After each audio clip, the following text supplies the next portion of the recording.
Hey guys, welcome back to the channel. It is Avangel, and today we're taking a look at the Dash 8 Series 100 from Virtualcol.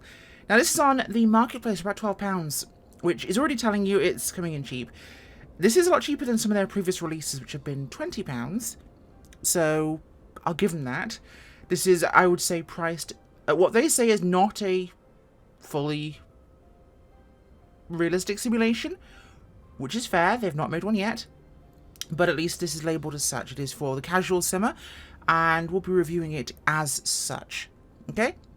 Now, the Series 100-8 is, of course, originally from de Havilland. Now, it's a twin turboprop regional airliner, first really produced in 1984. Dash was bought by Boeing just after that, and Bombardier in 1992. So, yeah, things have changed hands multiple times. But the Dash 8 series was originally the 1970s-7 project. It was a stall short-filled aircraft. It was traditionally their area of expertise, and that had 4 medium-power engines, large four-blade props, low noise, good stall. Now, they wanted to basically look for the dropping short-field requirement of the Dash 7 and wanted to produce something more powerful, a little noisier, but that would compete with the ATRs and other things in that sort of series. And we had the Dash 8 come along. And it originally entered service with Nor-Ontair and Piedmont Airlines in 1984. And the first one actually went to Nor-Ontair. But it's been in service a very long time. And of course, now we have the Q series, the 400s, and they're going on, and they're still a reliably servicing aircraft. Now, to look in terms of its actual specifications for a model of 100, we're talking about 37 passengers to 40, length 73 feet, wingspan of 85 feet. Now, she has a kind of max takeoff weight of about 15,000 kilos, empty weight of 10,000, so payload's about 4,000 kilos, not bad. Engines, it's a pair of Pratt & Whitney 123s, or the 120s, and this can put out about 1,600 kilowatts, so 2,100 horsepower. She has a high-speed cruise of around 270 knots, which is pretty good, top speed of 189. Ceiling's 25,000 feet, range of 1,100 nautical miles. So her takeoff distance is 3,200 feet, landing at 2,500. So a very capable little turboprop doing exactly what it needs to do here. Now, from Virtualcol, obviously we've included a bunch of liveries, which is pretty good actually, some nice variety there. It says full detail of the cockpit, analog indicators as accurate as possible to the original model, sounds working based on propeller movements. That's an original way of phrasing that. Now, excellent FMS unit developed by Working Title Studios. It is Working Titles FMS, yes. Flight dynamics are as close as possible to the real model. We'll see. Tablet functions for flight attendants and voices and doors and engine states, which is useful if you want to make it easy. Say it's not a study level model, but they worked on replicating it as best they could. Not Navigraph and Sim brief supported yet. Okay, now let's take a look at this thing, shall we? Because I think that's what we all want to do. We are in Canada. We had to be. We were flying a Canadian Air Canada Express one. Now, texture-wise, I've seen worse. And we did have a Dash... What is that? We did have a Dash 8 come out in 2020, and it sucked. Okay, random... I'm not sure if that's part of the scenery or the aircraft. We'll find out. Textures are typical Virtualcol. They're not fantastic, but they'll do the job. Yeah, it's not great, but it will do. With the best description I can give it. Not fantastic. Let's hop in the cockpit, shall we? Now, first thing first, I'm going to go to here. I'm going to set this to manual, because behave yourself. Otherwise, this will start talking the second I start the aircraft. Pop some doors open, shall we? So we have actually got external door control there in the app. And cargo door at the rear. To a very... It looks like a ship's interior with how much grain is in there. Pop this closed again. Now, we have actually got a full cabin. This is the actual cockpit here.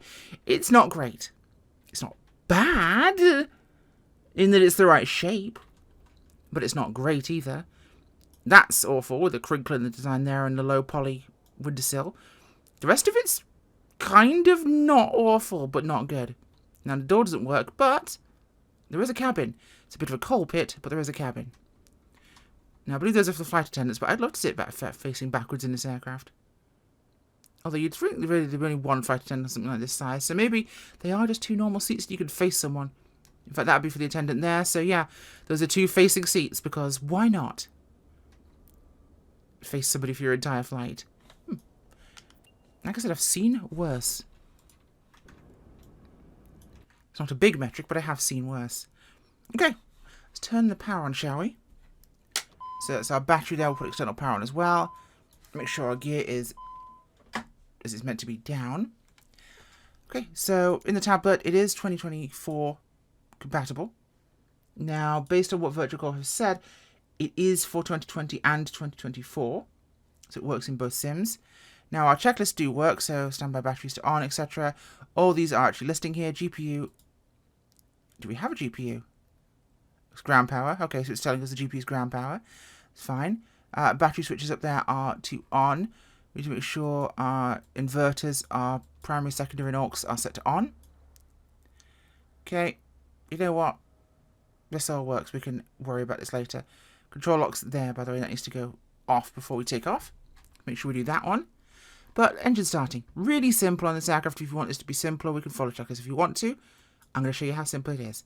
It's just normal. Select engine. Hit start.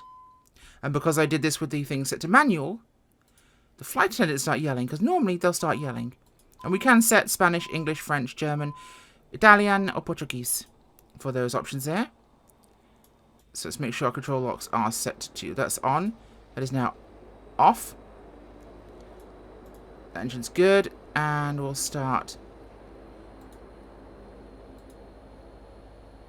our number 1 engine.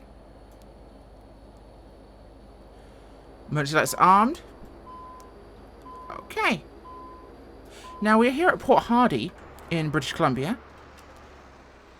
Thought something Canadian would be good, and people cry when I keep using Bella Coola, even though it's a great looking Canadian airport in British Columbia, and it'd be kind of perfect for this.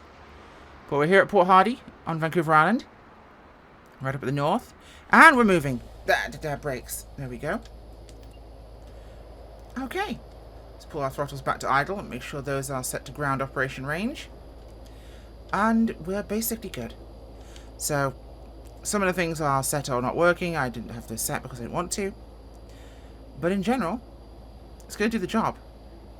Pause int there on the thing. Okay. So you have basic controls of all your things. We'll take a look at the autopilot once we're airborne, but it's a simple aircraft built simply to be a fun simulation rather than being an accurate simulation. So I could gripe, but I'm not going to. Okay, thank you for that. I love it when it pops up these things for me. I don't want to see them anymore, thank you. Let's go. Power, please. The icon, the eye icon is something that sticks on sometimes with a sim, and I hate that about it.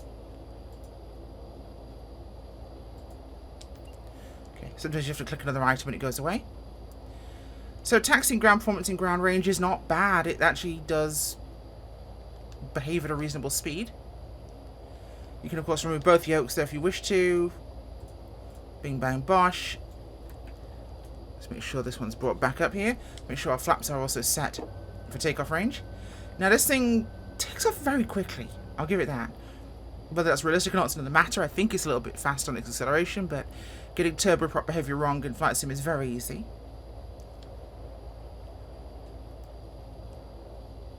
Okay.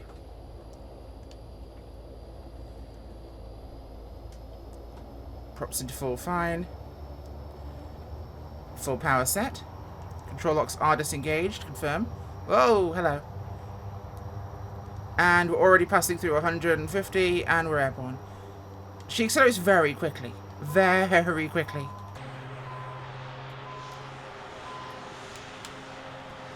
Pull that gear up.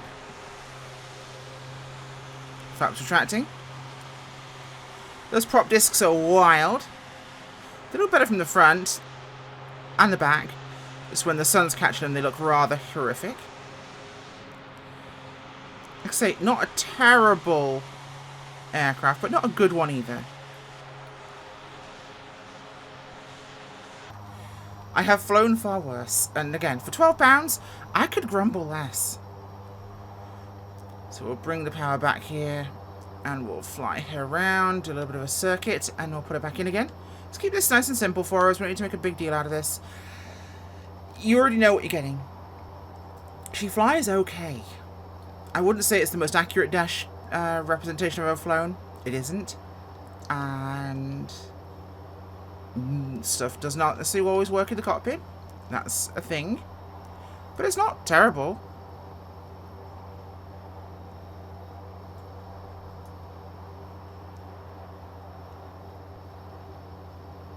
Right, we'll quickly just test the autopilot here once we level off. Just to see how it goes. Heading. What's my current heading? Is 210. We'll set 210. Let's get rid of this first, shall we?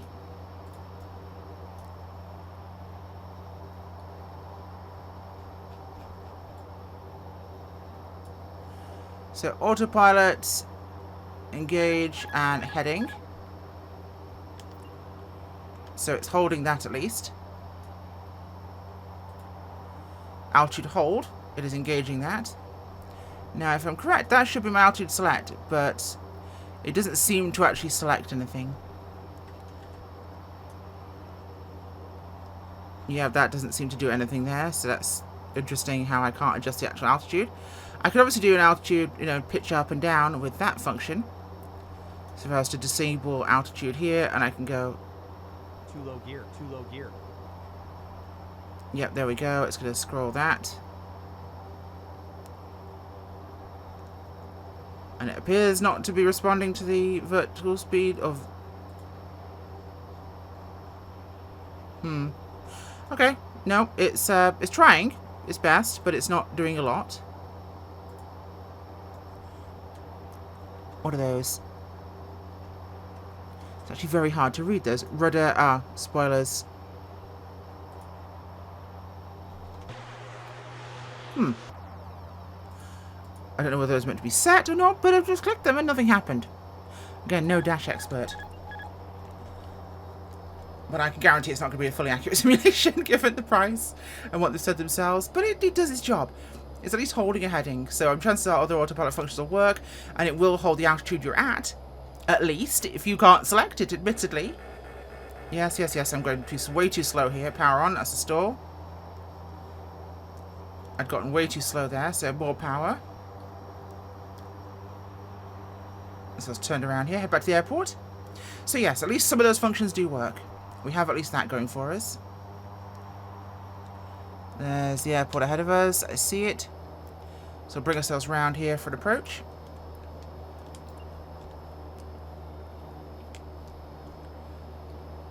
Okay, we should be good here.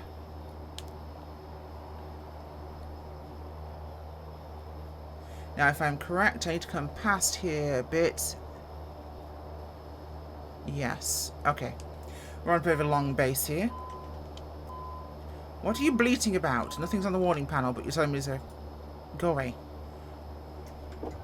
Flaps down, gear down.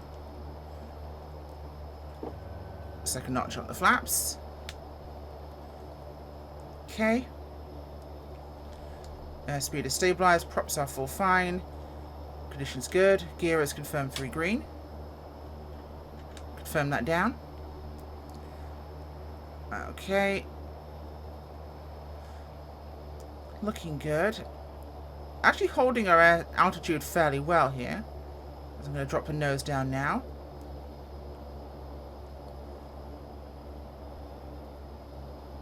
Okay. A little more power. Set where I want it to be for my approach.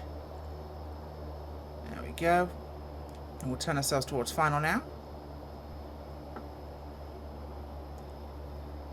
Bit of a curved approach, but not the most unstabilized, because I'm actually still stabilizing and descending. Notch more power.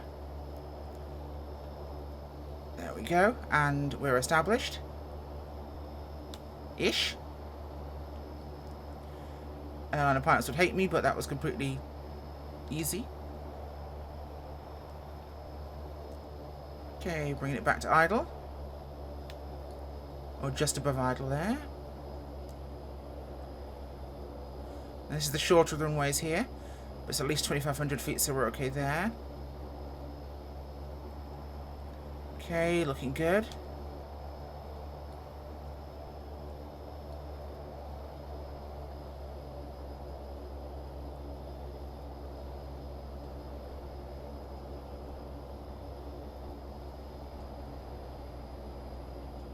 Idled out.